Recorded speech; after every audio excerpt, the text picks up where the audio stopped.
नमस्ते और स्वागत है। आज हम 3 ऐसे शब्दों पर गहराई से बात करने वाली हैं जी। जिन्हें हम लगभग रोज इस्तेमाल करते हैं, लेकिन शायद पूरी तरह समझते नहीं। तनाव, चिंता और अवसाद। सही कहा। ये सिर्फ शब्द नहीं है, बल्कि हम में से कई लोगों के लिए रोजमर्रा की हकीकत हैं। और हमारे पास जो जानकारी है वो एक लेक्चर पर आधारित है, जो खास तौर पर आज के नौजवानों की मानसिक चुनौतियों पर बात करता है। तो आज का हमारा मकसद है इन तीनों के बीच के फर्क को समझना और इनके आपसी रिश्ते को भी। बिल्कुल। हम ये जानने की कोशिश करेंगे कि एक आम सा लगने वाला तनाव वो कब चिंता का रूप ले लेता है और वो कैसे अवसाद तक ले जा सकता है। हाँ, तो चलिए शुरुआत करते हैं तनाव यानी स्ट्रेस से। मेरे मन में हमेशा ये सवाल आता है कि क्या हर तरह का तनाव बुरा होता है? ये सवाल बहुत जरूरी है और यहीं से हमारी समझ की शुरुआत होती है। अच्छा। हमारी जानकारी के मुताबिक तनाव असल में किसी भी चुनौती के लिए हमारे शरीर का एक नेचुरल अलार्म सिस्टम है। Alarm system. हाँ, ये लड़ो या भागो मोड को चालू कर देता है। अच्छा, वो फाइट और फ्लाइट रिस्पॉन्स, बिल्कुल। जिससे एड्रेनलिन और कोर्टिसोल जैसे हार्मोन्स निकलते हैं, ये हमें खतरे के लिए तैयार करता है। तो मतलब ये एक तरह का सर्वाइवल मैकेनिज्म है। पर जो मेरा सवाल था, क्या हर तनाव बुरा होता है? नहीं, बिल्कुल नहीं।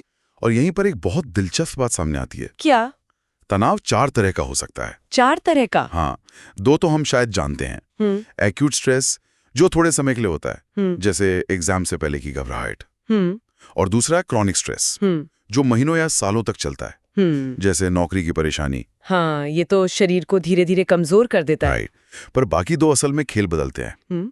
एक है यू स्ट्रेस। You stress? ये क्या है? यानी पॉजिटिव स्ट्रेस। ये वो तनाव है जो हमें आगे बढ़ने के लिए प्रेरित करता है। अरे वाह! जैसे किसी स्पोर्ट्स कंपटीशन में हिस्सा लेना या कोई नई स्किल सीखना, ये हमें ऊर्जा देता है, हमसे बेहतर काम करवाता है। तो मतलब हर तनाव हमारा दुश्मन नहीं है, कुछ दोस्त भी हैं। ये तो बहुत बड़ी बात है। बिल्कुल। और चौथा इसका ठीक उल्टा है, डिस्ट्रेस। डिस्ट्रेस मतलब नेगेटिव स्ट्रेस। हाँ, ये वो तनाव है जो हमें थका हुआ, निराश और बोझिल महसूस कराता है। जब हम कहते हैं कि मैं बहुत स्ट्रेस में हूं, तो असल में हम इसी डिस्ट्रेस की बात कर रहे होते हैं। ये तो बहुत साफ हो गया, पर हम ये पहचाने कैसे कि हम तनाव में हैं? कभी-कभी तो पता ही नहीं चलता। सही बात है, क्योंकि इसके लक्षण सिर्फ मानसिक नहीं होते। जानकारी में लक्षणों को 3 हिस्सों में बांटा गया है। ओके। पहला है शारीरिक। लगातार सिरदर्द, मांसपेशियों में खिंचाव, बहुत ज्यादा थकान या नींद ना आना। अरे, ये तो बहुत आम लक्षण है।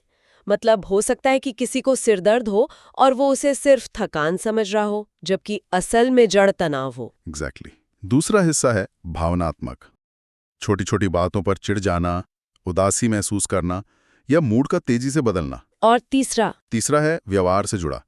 इसमें हमारा बर्ताव बदल जाता है, जैसे काम को टालना। हाँ, प्रोक्रेस्टिनेशन। हाँ, लोगों से मिलना जुलना बंद कर देना, या खाने की आदतों में बदलाव, या तो बहुत ज्यादा खाना या फिर बिल्कुल भूख ना लगना। तो तनाव हमारे शरीर की अभी की प्रतिक्रिया है किसी मौजूदा चुनौती पर। सही। लेकिन क्या होता है जब यही डर भविष्य को लेकर होने लगता है, जब हम उन चीजों के बारे में सोचने लगते हैं जो अभी हुई भी नहीं है? मुझे लगता है यहीं से चिंता की शुरुआत होती है ना? आपने बिल्कुल सही पकड़ा। तनाव वर्तमान से जुड़ा है, जबकि चिंता भविष्य की आशंकाओं से। अच्छा। थोड़ी बहुत चिंता होना स्वाभाविक है, लेकिन ये एक डिसऑर्डर तब बन जाती है जब ये डर और आशंका इतनी ज्यादा हो जाए कि हमारे रोज के कामों पर असर डालने लगे, जब दिमाग क्या होगा अगर वाले लूप में फंस जाए। और ये युवाओं में तो बहुत आम है, खासकर पढ़ाई और करियर को लेकर। हाँ बिल्कुल। हमारे सूत्रों में इसके 3 मुख्य प्रकारों पर जोर दिया गया है। कौन कौन से? पहला है जनरलाइज्ड एंग्जाइटी डिसऑर्डर, GAD।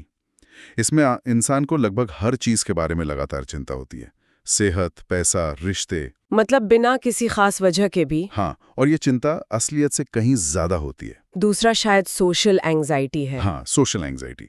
इसमें लोगों के बीच जाने, उनसे बात करने या उनके द्वारा जज किए जाने का बहुत ज्यादा डर होता है।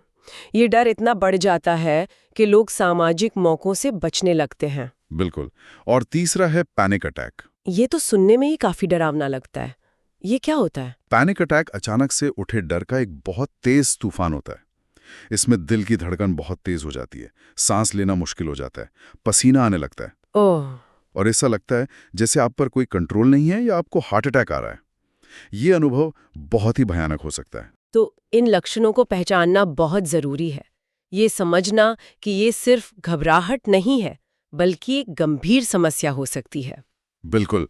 और जब चिंता और तनाव का ये चक्र बहुत लंबे समय तक चलता रहता है तो शरीर और मन दोनों थक जाते हैं, ऊर्जा खत्म हो जाती है और यहीं से अक्सर अवसाद यानी डिप्रेशन का दरवाजा खुलता है। डिप्रेशन, ये एक और शब्द है जिसे बहुत गलत समझा जाता है।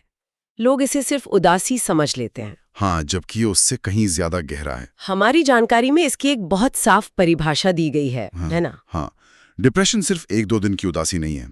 ये एक मूड डिसऑर्डर है जिसमें कम से कम 2 हफ्ते तक लगातार गहरी उदासी।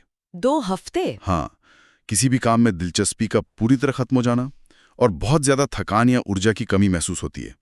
ये 2 हफ्ते की समय सीमा बहुत अहम है। और इसके कारण क्या होते हैं? क्या ये सिर्फ हमारी सोच की वजह से होता है? नहीं, इसकी वजह कई हो सकती हैं। सूत्र इन्हें 3 स्तरों पर देखते हैं। पहला है जैविक, बायोलॉजिकल, हाँ, हमारे दिमाग में न्यूरोकेमिकल्स का संतुलन, या फिर जेनेटिक्स। दूसरा मनोवैज्ञानिक होगा, है ना? जैसे हमारे सोचने का तरीका। बिल्कुल।